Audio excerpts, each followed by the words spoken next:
ಕರೆಯನ್ನು ಮಾಡಿ ನಾವು ಸಹ ತಮ್ಮ ಮುಷ್ಕರಕ್ಕೆ ಬೆಂಬಲವನ್ನು ನೀಡ್ತೀವಿ. ಏನು ಮುಷ್ಕರವನ್ನು ಮಾಡ್ತಾಯಿದ್ವಿ, ನ್ಯಾಯಯುತವಾದ ಬೇಡಿಕೆಗಳನ್ನು ತಾವು ಸರ್ಕಾರದ ಮುಂದೆ ಇಟ್ಟಿದ್ರಿ, ನಾವು ಸಹ ತಮಗೆ ಬೆಂಬಲವನ್ನು ಸೂಚಿಸ್ತೀವಿ ಅಂತ ನಮಗೆ ದೂರವಾಣಿ ಮುಖಾಂತರ ಕರೆ ಮಾಡಿದ್ರು. ನನಗೆ ಬಹಳ ಸಂತೋಷ ಆಯಿತು.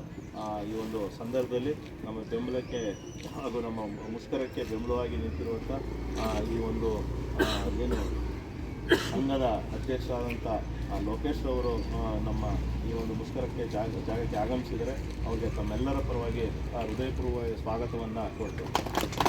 ಅದೇ ರೀತಿ ಈ ಒಂದು ಕರ್ನಾಟಕ ಕಾರ್ಯಯುತ ಪತ್ರಕರ್ತರ ಸಂಘದ ಉಪಾಧ್ಯಕ್ಷರಾದಂಥ ರಾಜೂರವರು ಸಹ ಆಗಮಿಸಿದರೆ ಅವ್ರಿಗೂ ಸಹ ಎಲ್ಲರ ಪರವಾಗಿ ತುಂಬ ಹೃದಯ ಧನ್ಯವಾದಗಳನ್ನು ಕೋರ್ತೇನೆ.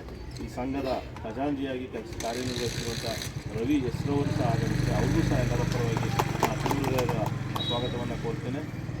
ಅದೇ ಈ ಒಂದು ಸಂಘದ ಕಾರ್ಯದರ್ಶಿಯಾಗಿ ಸಾಯಿ ಕುಮಾರ್ ಅವರು ಸಹ ಆಗಮಿಸಿದರೆ ಅವ್ರಿಗೂ ಸಹ ಎಲ್ಲರ ಪರವಾಗಿ ತುಂಬ ಹೃದಯದ ಸ್ವಾಗತವನ್ನು ಕೋರ್ತೇನೆ. ಈ ಒಂದು ಮುಷ್ಕರ ಜಾಗಕ್ಕೆ ಗೋವಿಂದ ರಾಜ್ ಅವರು, ಪ್ರದೀಪ್ ಅವರು, ರಂಗನಾಥ್ರವರು ಎಲ್ಲರೂ ಸಹ ಆಗಮಿಸಿ ನಮ್ಮ ಮುಷ್ಕರಕ್ಕೆ ಬೆಂಬಲವನ್ನು ಸೂಚಿಸಿದ್ದಾರೆ. ಎಲ್ರಿಗೂ ಮತ್ತೊಮ್ಮೆ ಸ್ವಾಗತವನ್ನು ಕೋರ್ತಾ ಈ ಒಂದು ಮುಷ್ಕರದ ಏನು ಸಂಬಂಧ ಅಧ್ಯಕ್ಷರು ಮಾತಾಡಬೇಕು ಅಂತ ಜನರು ಉಪಾಧ್ಯಕ್ಷರು ಏನು ಹೇಳಿದ್ರು, ಇದು ಸರ್ಕಾರ ಮಟ್ಟಕ್ಕೆ ಹೋಗಬೇಕು ಅಂದರೆ ನಮ್ಮೊಂದು ಲೆಟರ್ ಮಾಡಿ ನಾವು ರಾಜ್ಯಾಧ್ಯಕ್ಷರಿಗೆ ಇದು ಮಾಡಿ ಸರ್ಕಾರ ಮಟ್ಟಕ್ಕೆ ತಲುಪಿಸ್ಬೇಕು ಅನ್ನೋ ಉದ್ದೇಶದಲ್ಲೇ ನಾವು ಬಂದಿದ್ದೀವಿ. ಇವತ್ತು ಪೇಪರ್ಗೆ ಬಂದುಬಿಟ್ಟು ನಾವು ಬೆಂಬಲ ಕೊಟ್ಟಿದ್ದೀವಿ, ಸೂಚಿಸಿದ್ದೀವಿ ಅಂತ ದೊಡ್ಡದಾಗಿ ಫೋರ್ಸ್ ತಗೊಳಕ್ಕೆ ಬಂದಿಲ್ಲ. ಇದು ಆದಷ್ಟು ನಾವೆಲ್ಲ ಶ್ರಮದಿಂದ ನಮ್ಮ ಲೆಟ್ರೇಟ್ ತೊಗೊಂಡು ನಾವು ರಾಜ್ಯಾಧ್ಯಕ್ಷರು ಪ್ರೆಸರ್ ಮಾಡಿ ಸರ್ಕಾರ ಮಟ್ಟಕ್ಕೆ ನಾವು ಖಂಡಿತವಾಗೂ ನಮ್ಮ ಸಂಘಟನೆ ವತಿಯಿಂದ ಕಾರ್ಯನಿರತ ಪತ್ರಕರ್ತರ ಸಂಘಟನೆ ವತಿಯಿಂದ ನಾವು ಒತ್ತಡ ಕೊಡ್ತೀವಿ. ನಿಮ್ಮ ಬೆಂಬಲಕ್ಕೆ ನಾವು ಸದಾ ಇರ್ತೀವಿ. ಯಾರೂ ಸಹ ಆರೋಗ್ಯದ ಬಗ್ಗೆ ಯೋಚನೆ ಮಾಡಿ, ಇವತ್ತು ಪಾಪ ನಮ್ಮ ಸಹೋದರಿ ಅಸ್ವಸ್ಥರಾಗಿ ಬಿದ್ದಿದ್ರು, ಆ ಪರಿಸ್ಥಿತಿ ನಾಳೆ ನಿಮಗೂ ಬರ್ಬೋದು. ಇದನ್ನು ಸರ್ಕಾರ ಗಮನಿಸಿ ಅವ್ರ ಅಕ್ಕತ್ತು ಶೀಘ್ರದಲ್ಲೇ ಪರಿಗಣಿಸಿ ಏನು ಇವ್ರ ಬೇಡಿಕೆಗಳಿವೆ ಅದನ್ನು ಏನು ದೊಡ್ಡ ಲೆಕ್ಕಾಚಾರಕ್ಕೆ ಇವ್ರದ್ದು ಏನು ಅಲ್ಪ ಪ್ರಮಾಣದ ಬೇಡಿಕೆ ಈಡೇರಿಸ್ಬೋದು. ಸುಮ್ಮನೆ ಅನ್ನೆಸೆಸರಿ ಹೊರಗಡೆ ಸಾರ್ವಜನಿಕ ಸಭೆಗಳಿಗೆ ಕುಂದುಕೊರತೆಗಳಿಗೆ ಸಭೆ ಮಾಡ್ತಾರಲ್ಲ, ಅವಕ್ಕೆಲ್ಲ ಸುಮ್ಮನೆ ದುಡ್ಡು ವೆಚ್ಚ ಆಗ್ತಾಯಿದೆ. ಅದನ್ನು ಇಲ್ಲಿ ಏನು ಇವ್ರದ್ದು ಬೇಡಿಕೆಗಳು ಅದನ್ನು ಪರಿಹಾರ ಮಾಡೋಕ್ಕೆ ಮನಸ್ಸು ಮಾಡಲಿ ಅಂತ ನಾವು ಈ ಸಂದರ್ಭದಲ್ಲಿ ನಾವು ಕರ್ನಾಟಕ ಕಾರ್ಯನಿರತ ಪತ್ರಕರ್ತರ ಸಂಘದ ವತಿಯಿಂದ ನಾವು ಬೇಡ್ಕೊಳ್ತಾ ಇದ್ದೀವಿ. ಇವತ್ತಿಗೆ 10ನೇ ದಿನ ಆಯಿತು. ಎಲ್ಲರೂ ಬಂದು ಬೆಂಬಲ ಸೂಚಿಸೋಗಿದ್ದಾರೆ. ಬೆಂಬಲ ಸೂಚಿಸೋದು ಮುಖ್ಯ ಅಲ್ಲ, ನಾವು ಬಂದಿದ್ದೀವಿ ಇವ್ರಿಗೆ ಬೆಂಬಲ ಸೂಚಿಸಿ ಎಲ್ಲರಂತೆ ಬಂದಿದ್ದೀವಿ, ಹೋಗೋದಲ್ಲ. ದಯಮಾಡಿ ಮಾನ್ಯ ಸಚಿವರೇ, ಇವರ ಬೇಡಿಕೆ ಏನು ಯಾವುದೇ ಅವಶ್ಯಕತೆ ಇಲ್ಲದ ಬೇಡಿಕೆ ಕೇಳಿಲ್ಲ. ನೀವೇನು ಕೊಟ್ಟಿದ್ದೀರೋ ಕೆಲಸಕ್ಕೆ ತಕ್ಕನಾಗಿ ಬೇಕಾಗಿರ್ತಕ್ಕಂಥ ವಸ್ತುಗಳನ್ನು ಬೇಡಿಕೆ ಇಟ್ಟಿದ್ದಾರೆ. ಸುಮ್ಮನೆ ಬಾಯಿ ಮಾತಿಗೆ ಕೊಡಬೇಕು, ನಿಮ್ಗೆ ಅವಶ್ಯಕತೆ ಇದೆ ಅಂತ ಹೇಳುವಂಥ ಅವಶ್ಯಕತೆ ಇಲ್ಲ.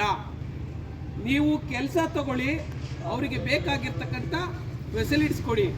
ಇವತ್ತು ನಿಜವಾಗ್ಲೂ ಹೇಳ್ತೀನಿ, ಅಧಿಕಾರಿಗಳನ್ನ ಕೆಟ್ಟ ದೃಷ್ಟಿಯಿಂದ ನೋಡೋ ಪರಿಸ್ಥಿತಿ ಜನರಿಗೆ ತಂದಿರೋರು ಯಾರು? ನೀವೇ.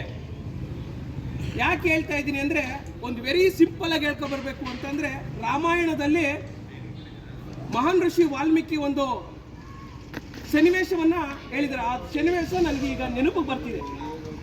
ಯಾಕೆ ಅಂತಂದರೆ, ರಾಮ ಕಾಡಿಗೆ ಹೊರಟಿರ್ತಾನೆ ವನವಾಸಕ್ಕೆ. ಲಕ್ಷ್ಮಣ, ರಾಮ, ಸೀತೆ 3 ಜನನೂ ಹೋಗ್ತಾ ಇರ್ತಾರೆ. ಭರತ ಎಲ್ಲಿಂದನೋ ಓಡಿ ಬರ್ತಾರೆ, ಎಲ್ಲಿ ನನ್ನ ಅಣ್ಣ ರಾಮ ಇವತ್ತು ಪಟ್ಟಾಭಿಷೇಕ ಆಗಬೇಕಾಗಿತ್ತು, ಈ ರಾಜ್ಯದಲ್ಲೆಲ್ಲ ಮೌನ ಆವರಿಸಿದೆ, ಏನು ನಡೀತು ಅಂತ ಕೇಳ್ತಾರೆ. ಇಲ್ಲ, ನಿನ್ನ ತಂದೆ ಆದೇಶದಂತೆ ರಾಮ ಕಾಡಿಗೆ ಹೋಗ್ತಿದ್ದಾನೆ, ನೀನಿವತ್ತು ಪಟ್ಟಾಭಿಷೇಕ ಆಗಬೇಕು ಅಂತ. ನನಗೆ ಈ ಪಟ್ಟಾಭಿಷೇಕ ಬೇಡ, ನಾನು ರಾಮನ ಕರ್ಕೊಂಬರ್ತೀನಿ, ಮತ್ತೆ ಅವನನ್ನೇ ಪಟ್ಟಾಭಿಷೇಕ ಮಾಡಿಸಿ ಈ ರಾಜ್ಯವನ್ನು ಆಡಳಿತ ಮಾಡಿಸ್ತೀನಿ ಅಂತ. ಆ ಸನ್ನಿವೇಶದಲ್ಲಿ ರಾಮನ ಹೋಗಿ ಅಡ್ಡೆ ಹಾಕಿ, ಇಲ್ಲ ನಾನು ಚಿಕ್ಕವನಿದ್ದೀನಿ, ನಾನು ಆಡಳಿತ ಮಾಡಲಿಕ್ಕಾಗೋದಿಲ್ಲ, ನೀನೇ ಬರಬೇಕು ಅಂತ ಕರೆಯುವಂಥ ಸನ್ನಿವೇಶದಲ್ಲಿ ರಾಮ ಹೇಳ್ತಾನೆ, ನಾನು ವನವಾಸಕ್ಕೆ ಹೋಗ್ತೀನಿ ಅಂತ ಹೇಳಿದ್ದೀನಿ, ನಾನು ಹೋಗ್ತೀನಿ, ನೀನೇ ಆಡಳಿತ ಮಾಡು ಅಂತ. ಎಷ್ಟೋ ವಾಗರಿತಾನೆ, ಕೇಳಿದ್ರಾಗಲ್ಲ. ಆದರೆ ಕೊನೆ ಲಾಸ್ಟ್ಗೆ ರಾಮನಿಗೆ ಕೇಳ್ತೇನೆ, ಭರತ ಅಣ್ಣ ಏನು ಅಂತ ಬರೋದಿಲ್ಲ, ನನಗೆ ಆಡಳಿತ ನಡೆಸೋಕ್ಕೆ ಯಾವುದೇ ಅನುಭವ ಇಲ್ಲ ನನಗೆ, ಹಾಗಾಗಿ ಅದರ ಒಂದು ಅರಿವು ನನಗಿಲ್ದೇ ನಾನು ಹೇಗೆ ಆಡಳಿತ ಮಾಡಲಿ ಅಂತ. ಆಗ ರಾಮ ತನ್ನ ತಮ್ಮನಿಗೆ ಭರತನಿಗೆ ಹೇಳ್ತಾನೆ, ರಾಜನಾದವನು ಸಿಂಹಾಸನದ ಮೇಲೆ ಕೂತೆ ಅಧಿಕಾರ ಮಾಡೋದು ಮುಖ್ಯ ಅಲ್ಲ, ಪ್ರಜೆಗಳ ಕುಂದು ಕೊರತೆ ಕಷ್ಟಗಳೇನಿದೆ ಅಂತ ತಾನೇ ಖುದ್ದು ಹೋಗಿ ಸ್ಥಳದಲ್ಲಿ ವಿಚಾರಿಸಬೇಕು. ಅವರ ಕೊರತೆಗಳೇನಿದೆ, ಅವರ ಕಷ್ಟಗಳೇನಿದೆ, ಪ್ರಜೆಗಳ ಬೇಡಿಕೆಗಳೇನಿದೆ, ಅವರು ಕೊಟ್ಟಂಥ ತೆರಿಗೆ ಅವರಿಗೆ ನಿಜವಾಗ್ಲೂ ಪೂರಕವಾಗಿ ಸಮರ್ಪಕವಾಗಿ ತಲುಪಿದೆಯಾ ಅನ್ನುವಂಥದ್ದನ್ನ ನೋಡ್ತಕ್ಕಂಥ ಕೆಲಸವನ್ನ ಮಾಡಬೇಕು. ಆ ಮಾಡುವುದರಿಂದ ಆ ರಾಜನ ಮೇಲೆ ಆ ಪ್ರಜೆಗಳಿಗೆ ಪ್ರೀತಿ ಜಾಸ್ತಿ ಆಗುತ್ತೆ. ನನ್ನ ರಾಜನಿಗೆ ಏನೇ ತೆರಿಗೆ ಕೊಟ್ಟರು ಕೂಡ ಆ ರಾಜ ನನಗೆ ಸಮರ್ಪಕವಾಗಿ ನನ್ನ ಬಳಕೆಗೆ ಬಳಸ್ತೇನೆ ಅನ್ನುವಂಥದ್ದು ನಂಬಿಕೆ ಬರುತ್ತೆ. ಅದರ ಜೊತೆಗೆ ಏನು ರಾಜ್ಯದಲ್ಲಿ ನಿನ್ನ ಜೊತೆಗೆ ಆಡಳಿತ ಮಾಡ್ತಕ್ಕಂಥ ಸೈನಿಕರು ಸಿಬ್ಬಂದಿಗಳೇನಿದಾರೋ ಅವರಿಗೆ ಮೂಲಭೂತ ಸೌಕರ್ಯಗಳನ್ನು ಒದಗಿಸಿಕೊಡ್ಬೇಕು. ಅವರು ಬೇರೆ ಇತರರಿಂದ ಯಾವುದೇ ಆಮಿಷಗೆ ಒಳಗಾಗ್ದಂಗೆ ನೀನು ಅವರನ್ನು ಚೆನ್ನಾಗಿ ನೋಡ್ಕೋಬೇಕು.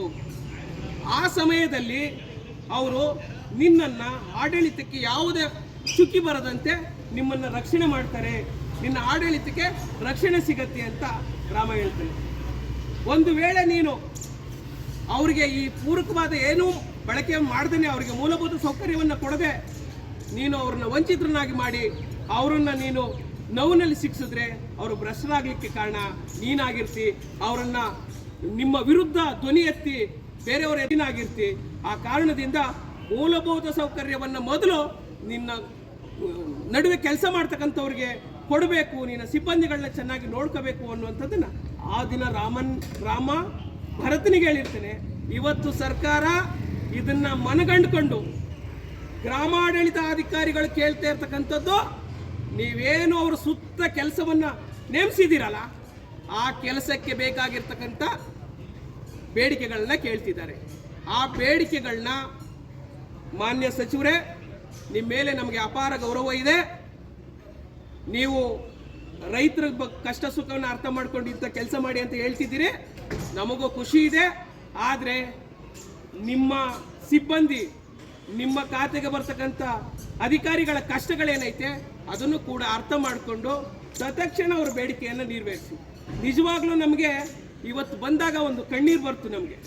ಪಾಪ ನಮ್ಮ ಸಹೋದರಿ ಇವತ್ತು ಸುಸ್ತಾಗಿ ಬೀಳ್ತಾರೆ ಅಂದರೆ 10 ದಿನ ಆಗಿದೆ. ಅವರ ಕಷ್ಟಗಳು ಎಷ್ಟಿದೆ, ಅವ್ರು ಸುಸ್ತಾದರೂ ಕೂಡ ಇಲ್ಲಿ ಸುಸ್ತಾಗಿ ಬೀಳುವ ಮಟ್ಟಕ್ಕೆ ಗಂಟನು ಹೆಣ್ಮಕ್ಳುಗಳು ಈ ಅವರ ಬೇಡಿಕೆಗೆ ಕೂತಿದ್ದಾರೆ ಅಂದರೆ ಅವರ ಸಂಕಟ, ಅವರ ನೋವುಗಳು, ಆ ವಿಲೇಜ್ಗೆ ಹೋದಾಗ ಆಗುವಂಥ ನೋವುಗಳು ಏನಿದೆ ಅನ್ನೋಂಥದ್ದನ್ನು ಅರ್ಥ ಮಾಡ್ಕೊಳ್ತೀನಿ. ಬಹುಶಃ ನಾನು ಕೂಡ ತುಂಬ ಜನನ ನೋಡ್ತಾ ಇದ್ದೀನಿ, ಶೌಚಾಲಯದ ವ್ಯವಸ್ಥೆ ಇಲ್ಲ. ಬಟ್ ನಾನೇ ಎಷ್ಟೋ ಸಲ ನಮಗೆ ಯಾಕೆ ಅಂದರೆ ಕಿಕ್ಕೇರಿ ನಾಡ ಕಚೇರಿಯಲ್ಲಿ ನಮಗೂ ಆಗತ್ತೆ ಅನ್ನೋಂಥದ್ದನ್ನು ನಾನು ಕಣ್ಣಿಂದ ನೋಡ್ತಾ ಇರೋದ್ರಿಂದ ಕೆಲವೊಂದು ಸಲ ನಿಜವಾಗ್ಲೂ ಅವರು ಪೇಪರ್ ತರಿಸ್ಕೊಳ್ಳೋಕ್ಕೆ ನಮ್ಮ ಅಂಗಡಿಗೆ ಬಂದು ಸಾರ್ ಅಂತ ಪರದಾಡ್ತಾರೆ. ಅವರು ಬೆಳಿಗ್ಗೆ 8 ಗಂಟೆ ಬಂದು ಕೂತಿರ್ತಾರೆ. ಬೇರೆಯವ್ರು ಹೇಳ್ತಾರೆ ಅವ್ರು ಯಾಕೆ ಏನು ಬೆಳಗ್ಗೆ 8 ಗಂಟೆ ಬಂದು ಕೂತಿರ್ತಾರೆ, ಅವರಿಗೆ ಹೊರಿಸಿರ್ತಕ್ಕಂಥ ಜವಾಬ್ದಾರಿ. ಕೆಲವು ಸಂಜೆ 5 ಗಂಟೆ ಆಗಲಿ ಬೇರೆಯವ್ರು ಯಾರನ್ನೋ ಪಾಪ, ನನಗಂತೂ ನಿಜವಾಗ್ಲೂ ಹೆಣ್ಮಕ್ಳುಗಳನ್ನ ನೋಡೋದಂತೂ ಬಹಳ ಕಷ್ಟ ಐತೆ. ಗ್ರಾಮ ಸಹಾಯಕರನ್ನ ದೈನೋ ಅಂತ ಬೇಡಿ, ಅಣ್ಣ ಈ ಹಳ್ಳಿಗೆ ಹೋಗ್ಬೇಕು ಬನ್ನಿ ಕರ್ಕೊಂಡೋಗಿ ಅಂತ ಅನ್ನುವಂಥ ವ್ಯವಸ್ಥೆ ಐತಲ್ಲ, ಅದು ನಿಜವಾಗ್ಲೂ ಮಾನಸಿಕವಾಗಿ ನೋವು ಕೊಡ್ತಕ್ಕಂಥದ್ದು. ನೀವು ಅವ್ರನ್ನ ಹಳ್ಳಿಗೆ ಹಚ್ಚೋದು ಮುಖ್ಯ ಅಲ್ಲ, ಅಲ್ಲಿಗೆ ಸಂಪರ್ಕಗಳು ಹೇಗಿದೆ, ಅವ್ರಿಗೆ ಅಲ್ಲಿ ಇರ್ತಕ್ಕಂಥ ಫೆಸಿಲಿಟೀಸ್ ಏನೇನು ಕೊಟ್ಟಿದ್ದೀರಿ ಅನ್ನುವಂಥದ್ದನ್ನು ಕೂಡ ಮಾನ್ಯ ಸಚಿವರೇ ಗಮನ ಹರಿಸ್ಕೊಳ್ಳಿ. ಯಾಕೆ ಈ ಮಾತನ್ನ ಹೇಳ್ತಾ ಇದ್ದೀವಿ ಅಂತ ಅಂದರೆ, ನಿಜವಾಗ್ಲೂ ನೀವು ಏನು ಈ ಸಮಸ್ಯೆಗಳಿದೆಯಲ್ಲ, ಇವ್ಯಾವ ದೊಡ್ಡ ಸಮಸ್ಯೆಗಳೇ ಅಲ್ಲ. ಖಂಡಿತವಾಗ್ಲೂ ಇವೆಲ್ಲ ಸಮಸ್ಯೆಗಳು ಈಗ ವ್ಯರ್ಥವಾಗಿ ಓಡ್ತಾ ಇರ್ತಕ್ಕಂಥ ಬಜೆಟ್ನಲ್ಲಿ ಇದ್ಯಾವುದೂ ಲೆಕ್ಕಕ್ಕಿಲ್ಲ. ಇವತ್ತು ನಿಜವಾಗ್ಲೂ ಸಚಿವರು, ನೀವು ತಗೊಳ್ಳುವ ಕಾರಿನ ಪೆಟ್ರೋಲು, ನೀವು ತಗೊಳ್ಳುವ ಮೊಬೈಲ್ನ ಕಾಸ್ಟು, ನೀವು ತಗೊಳ್ಳುವ ಮೀಟಿಂಗಿನ ಕಾಸ್ಟು, ನೀವು ತಗೊಳ್ಳೋ ಒಂದು ಸಭೆ ಕಾಸ್ಟು, ಇವೆಲ್ಲನೂ ಕಂಪೇರ್ ಮಾಡ್ಕೊಂಬಿಟ್ರೆ ಪಾಪ ಇವರು ಕೊಡ್ತಕ್ಕಂಥ ಒಂದು ತಿಂಗಳು ಸ್ಯಾಲ್ರಿನೂ ಅಲ್ಲ ರೀ, ಒಂದು ತಿಂಗಳು ಸ್ಯಾಲ್ರಿನೂ ಅಲ್ಲ. ಇಂಥ ವ್ಯವಸ್ಥೆಯಲ್ಲಿದ್ದು ನಿಮಗೆ ಮಾತ್ರ ಫೆಸಿಲಿಟಿ ಸವಲತ್ತು ಬೇಕು, ನಿಮಗೆ ಮಾತ್ರ ಒಳ್ಳೆಯ ಬಂಗ್ಲೆಗಳು ಬೇಕು, ನಿಮಗೆ ಮಾತ್ರ ಒಳ್ಳೆಯ ಎಲ್ಲ ಪೂರ್ಣ ಪ್ರಮಾಣದ ಸವಲತ್ತು ಬೇಕು ಅಂತ ಅನ್ನೋದ್ಮೇಲೆ ಯಾಕೆ ಜನರಿಗೋಸ್ಕರ ದುಡಿತಾ ಇರ್ತಕ್ಕಂಥವ್ರಿಗೆ ಯಾಕೆ ಕೊಡಲ್ಲ, ಯಾಕೆ ಕೊಡಬಾರ್ದು? ಇವತ್ತು ನಿಜವಾಗ್ಲೂ ಮೂಲ ಜಮೀನಿನ ಸಮಸ್ಯೆ ಇರ್ತಕ್ಕಂಥದ್ದು ಫಸ್ಟು ಹುಡುಕಿ ಹೆತ್ತವ್ರು ಯಾರಪ್ಪ ಅಂದರೆ ಗ್ರಾಮ ಆಡಳಿತಾಧಿಕಾರಿಗಳು. ಆಮೇಲೆ ಅವರು ಕಾರ್ಯನಿರತ ಪತ್ರಕರ್ತರ ಸಂಘದ ಉಪಾಧ್ಯಕ್ಷರಾದಂಥ ರಾಜುರವರು ರಾಮಾಯಣದ ಒಂದು ತುಣುಕನ್ನು ತೆಗೆದುಕೊಂಡು ಯಾವ ರೀತಿ ಒಬ್ಬ ರಾಜ ಆದವನು ಪ್ರಜೆಗಳನ್ನು ಹಾಗೂ ಅವರ ಅಧೀನದಲ್ಲಿ ಬರುವ ಕೆಲಸಗಾರನ ಸೌಲಭ್ಯಗಳನ್ನು ನೀಡಿ ಕೆಲಸ ತೆಗೆದುಕೊಳ್ಳಬೇಕು. ಅದೇ ರೀತಿ ರಾಜ್ಯ ಸರ್ಕಾರ ಆಗಲಿ ಉನ್ನತವಾದ ಅಧಿಕಾರಿಗಳಾಗಲಿ ನೌಕರರ ಬಳಿ ಏನು ಅವರ ನ್ಯಾಯಯುತವಾದ ಬೇಡಿಕೆಗಳನ್ನು ಈಡೇರಿಸಿ ಕೆಲಸವನ್ನು ಗುಣಮಟ್ಟದ ಕೆಲಸವನ್ನು ಪಡಿಬೇಕು ಅಂತ ಈ ಒಂದು ಮುಷ್ಕರದ ಸಂಬಂಧ ಬಹಳ ಒಂದು ಸವಿಸ್ತಾರವಾಗಿ ಅರ್ಥಪೂರ್ಣಕವಾಗಿ ಅವರ ಒಂದು ಅಭಿಪ್ರಾಯ ಹಾಗೂ ಬೆಂಬಲವನ್ನು ಸೂಚಿಸಿದರೆ ಅವರಿಗೆ ನಮ್ಮ ತಾಲೂಕು ಗ್ರಾಮಾಡಳಿತ ಅಧಿಕಾರಿಗಳ ಸಂಘದ ವತಿಯಿಂದ ತುಂಬು ಹೃದಯದ ಧನ್ಯವಾದಗಳನ್ನು ಸಲ್ಲಿಸ್ತೇನೆ.